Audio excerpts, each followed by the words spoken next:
وہ کافی دیر سے اپنی ویگن کے انتظار میں تھی مگر وہ تو نہ آئے۔ البتہ ارد گرد اوباش لڑکوں کا رش بڑھتا جا رہا تھا۔ وہ خود کو ان سے بے نیاز ہونا ظاہر کر رہی تھی، پر وہ بہت خوف زدہ تھی اور دل ہی دل میں اللہ سے جلدی ویگن آنے کی دعا کر رہی تھی۔ آخر اللہ نے اس کی دعا سن لی۔ ہماری اس کہانی کو آخر تک ضرور سنیے گا۔ ویگن اگرچہ کھچا کھچ بھری ہوئی تھی، پر وہ پینڈل پہ ہی کھڑی ہو گئی کہ اسے یہ بھی ایک پناہ گاہ لگ رہا تھا، کیونکہ کل جب اس کی ساتھی لڑکیاں آج کی طرح چلی گئی تھی تو انہوں نے اس کے آس پاس منڈلانا شروع کر دیا تھا۔ وہ بھانپ چکے تھے کہ یہ ڈری سہمی لڑکی خود کو اپنے آپ میں سمیٹے ان سے دور تو ہوتی چلی جائے گی، پر کچھ کر نہ سکے گی۔ اور یہ سچ ہی تھا کہ وہ چیخ چلا کر اور لوگوں کے جمع کرنے سے بہتر پیدل جانے کو ترجیح دیتی۔ مجبوری کے تحت گھر سے کام کے سلسلے میں نکلنے والی لڑکیوں کا یہ روز کا اذیت ناک مرحلہ تھا۔ جلد ہی اس کا سٹاپ آ گیا۔ تقریباً بھاگتے ہوئے 2-4 گلیوں سے گزر کر وہ اپنے گھر کے سامنے تھی۔ اندر سے بابا کی کھانسی کی آواز آ رہی تھی جو وہ بخوبی سن سکتی تھی۔ وہ گھر میں داخل ہوئی تو اس کے چھوٹے بہن بھائی خوشی سے اس سے لپٹ گئے۔ باپ کی آنکھوں میں امید سی آ گئی۔ ماں جلدی سے کچن میں چلی گئی۔ اس نے ٹافیاں اپنے بہن بھائی کو دی۔ کل رات کے باسی دال گھی سے آری وہ چند نوالے ہی کھا پائی۔ ماں بولی، بیٹا تو کہاں سے وہ سیرپ لائی تھی؟ یہ بچے خود تیرا باپ کی میڈیکل سٹور پہ گیا، وہاں موجود تو تھا پر اس کی قیمت 100 روپے تھی۔ تو کون سے میڈیکل سے 30 روپے کا لائی تھی؟ وہ ایک دم سٹپٹا گئی۔ وہ اوہ اماں اپنی کمپنی کی طرف سے لائی تھی۔ بس اس نے مصلحتاً جھوٹ کا سہارا لیا، جبکہ وہ یہ 100 روپے کا ہی لائی تھی۔ اگر اصل قیمت بتاتی تو بابا نے منع کر دینا تھا۔ وہ چادر لے کر سونے کے لیے کونے میں چلی گئی۔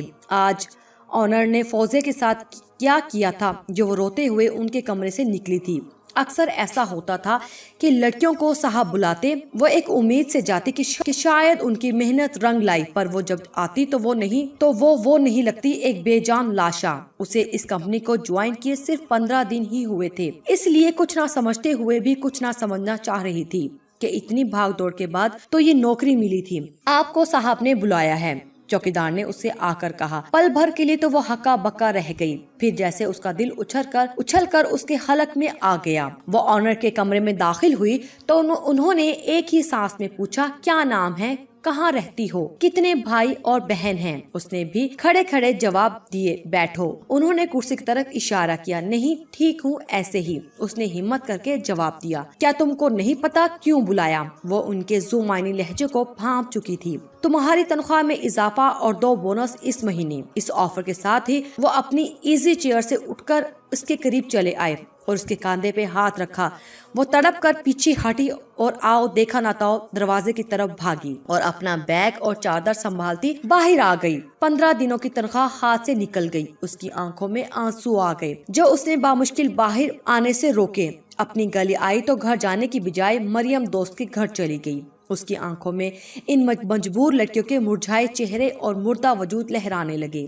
اس کے ساتھ بھی یہ کون سا پہلی بار ہوا تھا جب وہ ایک اسکول میں تھی، وہاں بھی سر نے یہی حرکت کرنا چاہی تھی۔ فرق اتنا تھا کہ ان کا انداز دوستانہ تھا، پر وہ ان کی غلاظت سے بھرپور فطرت سے واقف ہو چکی تھی۔ انہوں نے 2 شرائط رکھی، یا تو دوستی یا جاب چھوڑنے کا کہا۔ اس کا یہ مہینہ آج پورا ہو گیا تھا، کل ہی تنخواہ ملنی تھی۔ اس نے کہا وہ نہ ان کی شرط مانے گی اور نہ اپنی تنخواہ لیے بنا یہ جاب چھوڑے گی۔ وہ مکاری سے ہنس دیے۔ دوسرے دن اس سے رجسٹر پہ سائن تو کر لیے، پر تنخواہ کے لیے پھر وہی شرط رکھ دی۔ اسے ان سے یہ امید نہ تھی کہ وہ پڑھے لکھے تھے، پر انہوں نے جہالت کی حد کو بھی پار کر لیا تھا۔ سٹاف روم میں آ کر وہ اپنی بے بسی پہ رو پڑی۔